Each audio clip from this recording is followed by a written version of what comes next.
Authorities warn of Armageddon with North Korea after what's set to begin this coming Monday. Two big things happen on Monday, August 21, 2018. The first big thing is the total solar eclipse.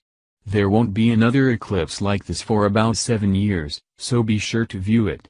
The second big thing is the return of USA versus North Korea and our impending nuclear war risk. If the sun doesn't block us out for good, then our nuclear war surely will. World War III probably won't ever happen, but the way USA and North Korea are exchanging bluffs sure makes it seem like we're set for doom on Monday. Perhaps the Armageddon predictor should have brought this up. Maybe it's in the tabloids in your local supermarket.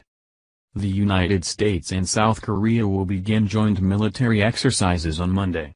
This is likely to anger North Korea, who might see the exercise as a show of force. To North Korea, it could be perceived as here's what we have and we're ready when you are, and it could provoke North Korea to respond with aggression of their own. America and South Korea have had this exercise before, so it's nothing new. However, every time they do it, it seemed to cause a bitter lemon face in the northern neighbors and sometimes sparked a reaction from the North Koreans, who would display their own show of force. Can we talk about being triggered? Well, triggering is what Armageddon warriors think will happen. Although, North Korea should know by now that it's all a dual-team exercise and not an actual threat. Held every fall in South Korea, the Ulchi Freedom Guardian War Games are the world's largest computerized command and control exercise. Some 30,000 U.S. soldiers and more than 50,000 South Korean troops usually take part, along with hundreds of thousands of first responders and civilians, some practicing for a potential chemical weapons attack. Scheduled long before the recent diplomatic fallout between Washington and Pyongyang, the U.S. and South Korean militaries will simulate warfare with North Korea from August 21 to 31, well aware that North Korea could respond with another missile test, according to McClatchy.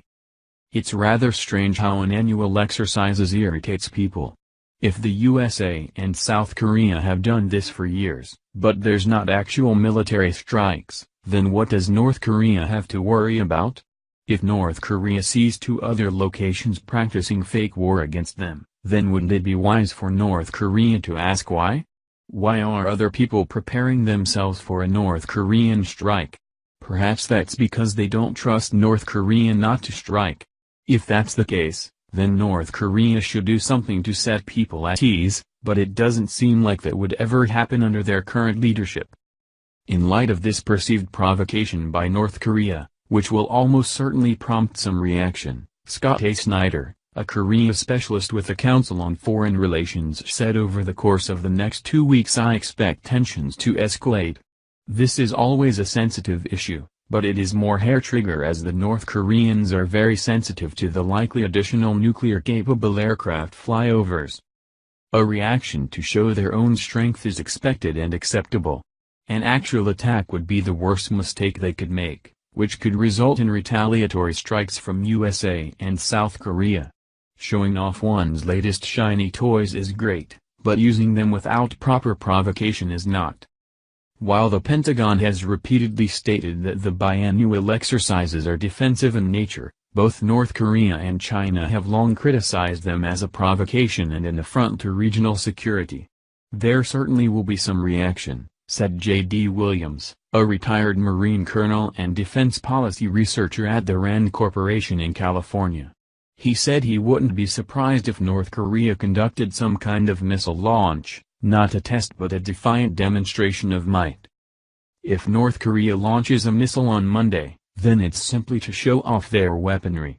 The only thing North Korea needs to worry about, in that case, is if their missiles can actually get off the ground and go somewhere. Monday is just around the corner, so all eyes and ears should be on alert for the solar eclipse and the impending showdown between USA, North Korea, and South Korea. Be ready to face the darkness on Monday. If we're all still here on Tuesday, then perhaps we'll share a laugh.